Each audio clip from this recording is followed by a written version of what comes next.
বিয়ের আগে আমি টোপনো ছিলাম, বিয়ের পরে টোপনো এক্কা হয়েছি। উনি বলুক উনি 5 বছরে কি কাজ করেছে। আমাদের সরকার জন্ম থেকে মৃত্যু পর্যন্ত মানুষের পাশে রয়েছে। হার বুঝতে পেরে এখন আমার পেছনে লাগছে। ও পাগল হয়ে গিয়েছে। টাকলা মাথা। বিজেপি পুরুষ প্রার্থীর টাক নিয়ে ব্যক্তিগত অপমান এবারে তৃণমূল মহিলা প্রার্থীর। মাঠে নেমে যখন হিসেব চাওয়া হচ্ছে তখন কেউ কেউ ব্যক্তিগত আক্রমণের আশ্রয় নিচ্ছে। কাজের জবাব না দিতে পেরে কথার আঘাতে আড়াল খোঁজার চেষ্টা চলছে। প্রশ্নটা কিন্তু সহজ, যে 5 বছর কেটে গিয়েছে সেই সময় মানুষের জন্য কি করা হয়েছে। দার্জিলিং লোকসভা কেন্দ্রের ফাঁসি দেওয়া বিধানসভার তৃণমূল কংগ্রেস প্রার্থী রিনা টোপনো এক্কা। তৃণমূল প্রার্থীর পদবিতে গোলযোগ রয়েছে বলে অভিযোগ এই বিধানসভার বিদায়ী বিধায়ক তথা বিজেপি প্রার্থী দুর্গা মুর্মুর। তার অভিযোগ 2002 সালে ভোটার তালিকা অনুযায়ী তৃণমূল প্রার্থী রিনা টোপনো এক্কার নাম ছিল রিনা লোহার। হঠাৎই 26-এ সংশোধনী ভোটার তালিকায় তার নাম পাওয়া গেল রিনা টোপনো এক্কা। বিজেপি প্রার্থীর এও অভিযোগ, বিগত পঞ্চায়েতগুলোতে তিনি রিনা লোহার বা রিনা টোপনো হিসেবেই লড়েছেন, কিন্তু হঠাৎ পদবীর পরিবর্তন প্রয়োজন কেন? ফাঁসি দেওয়া বিধানসভার এসসি সিট, আর এই এসটি সিটে বিজেপি প্রার্থীর অভিযোগ তার পদবি পরিবর্তন ভোটের সুবিধা পেতে। কিন্তু কবে পদবি পরিবর্তন হলো তা তার এফিডেভিট বা হলফনামা নিয়ে সন্দেহ প্রকাশ করে সংশ্লিষ্ট দপ্তরকে তদন্তের আর্জি বিজেপি প্রার্থীর।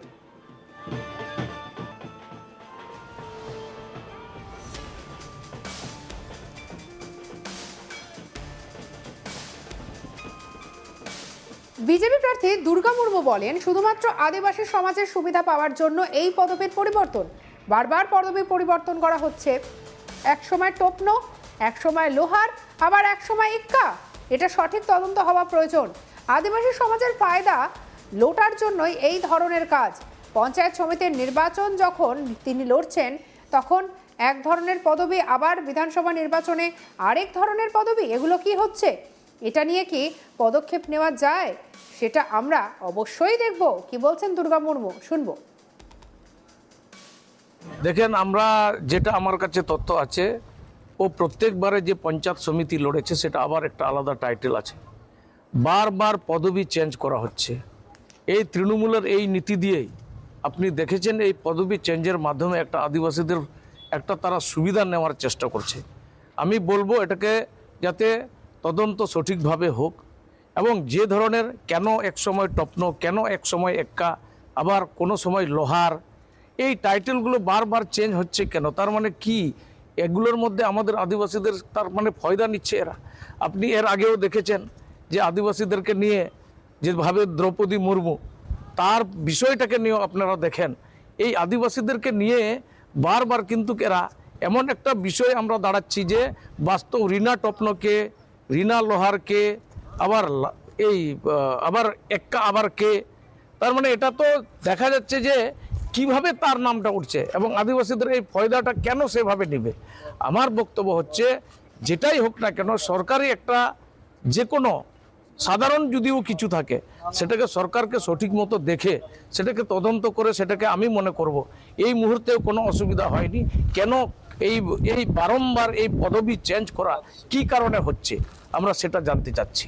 এটা বাস্তবে এরা ভোটের সুবিধা নেওয়ারই জন্য এটা করছে, নাহলে এই ধরনের এত মানে পদবি চেঞ্জ করা কোনোভাবে সম্ভব না। এক সময় একটা পদবি পঞ্চায়েত সমিতি যখন ইলেকশন লড়েছে, এখন বিধায়িকা হিসাবে লড়ছেন, এটার মধ্যে আবার একটা, তার মানে সেটা আমাদের আদিবাসী সুবিধা এরা নেওয়ারই চেষ্টা করেছে। আর এটা আমি তো বলবো যে এই মুহূর্তেও আমি নিশ্চয়ই কেন এভাবে হয়েছে আমরা এটা বিষয়টাকে চিন্তা ভাবনা করে আমরা নিশ্চয়ই পদাধিকারীদেরকে যারা অফিসে যারা বসেছেন ভুলভাল তারা কেন এভাবে বারবার পদবি চেঞ্জ করে এবং এইবারে আবার একটা আলাদা পদবি নিয়েছে, এটা স্বাভাবিক আদিবাসীদের সুবিধা নেওয়ার জন্য সেটা হচ্ছে।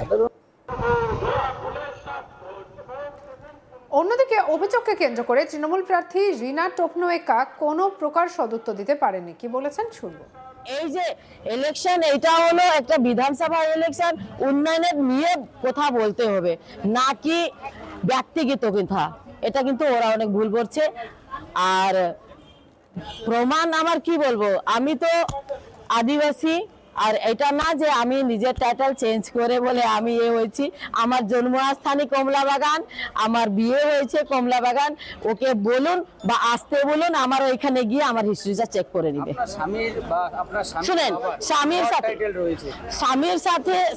সাথে আমি একটা ক্যান্ডিডেট, আমার কি ব্যক্তিগত আছে সেটা উনি বলবে। আমি তো বলতে, উনি তো নেপালের জন্মভূমি, আমাদের এখানে এসে কেন, বিদেশের লোক এখানে এসে কেন দাঁড়াচ্ছে, 5 বছরে কেন উনি বিধায়ক ছিলেন, এটা তো আমি প্রশ্ন তুলতে পারি।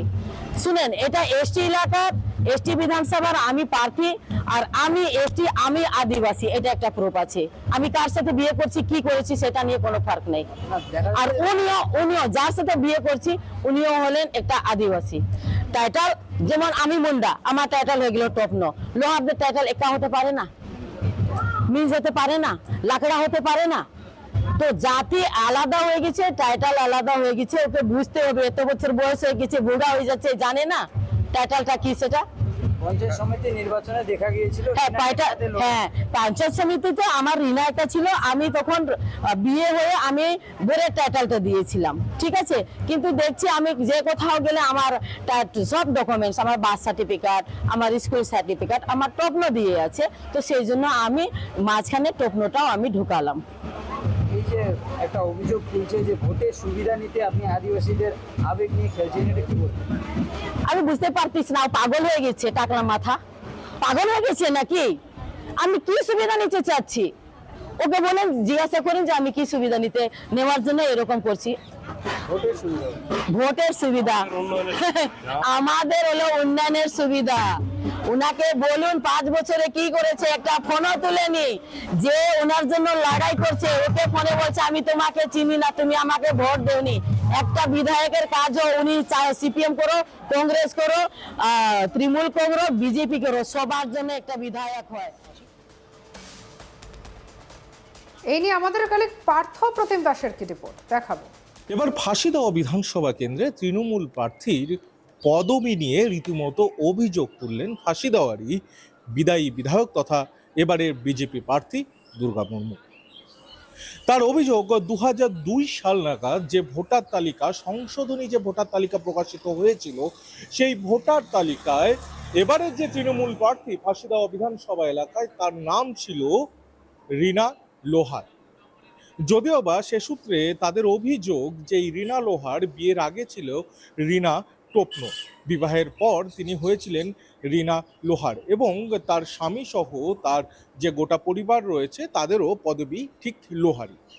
সে প্রসঙ্গত সেক্ষেত্রে বলে রাখা ভালো, বিগত যে পঞ্চায়েত নির্বাচন ছিল সেই পঞ্চায়েত নির্বাচনেও কিন্তু রিনা এক্কা রিনা লোহার নামেই প্রতিদ্বন্দ্বিতা করেছিলেন। কিন্তু 2026 বিধানসভা নির্বাচনে হঠাৎই রিনা লোহার থেকে তিনি হয়ে গেলেন রিনা টোপনো এক্কা, এবং ঠিক এই বিষয়কেই কেন্দ্র করে রীতিমতো প্রশ্ন করছে বিরোধী শিবির। তাদের বক্তব্য, কিসের স্বার্থে তার এতবার করে পদবীর পরিবর্তন করতে হলো। যদিও বা প্রসঙ্গত সেক্ষেত্রে বলে রাখা ভালো, ফাঁসি দেওয়া বিধানসভা কেন্দ্র কিন্তু এসটি সিট, সেক্ষেত্রে লোহার যে পদবীর মানুষেরা রয়েছেন তারা একাংশ এসসি এবং এসটি। ঠিক এই জায়গাতেই প্রশ্ন করছে বিরোধী শিবির বিজেপি। তাদের এই অভিযোগ, গোটা বিষয়কে কেন্দ্র করে তারা ঊর্ধ্বতন কর্তৃপক্ষের কাছে অভিযোগ দায়ের করবে। একেবারে নির্বাচন দোরগোড়ায় দাঁড়িয়ে রয়েছে, তার আগে ঠিক এই ধরনের গুরুতর অভিযোগ যখন বিরোধী শিবির বিজেপি তুলছে, ঠিক কতটা প্রভাব পড়বে ফাঁসি দেওয়া বিধানসভা কেন্দ্রে।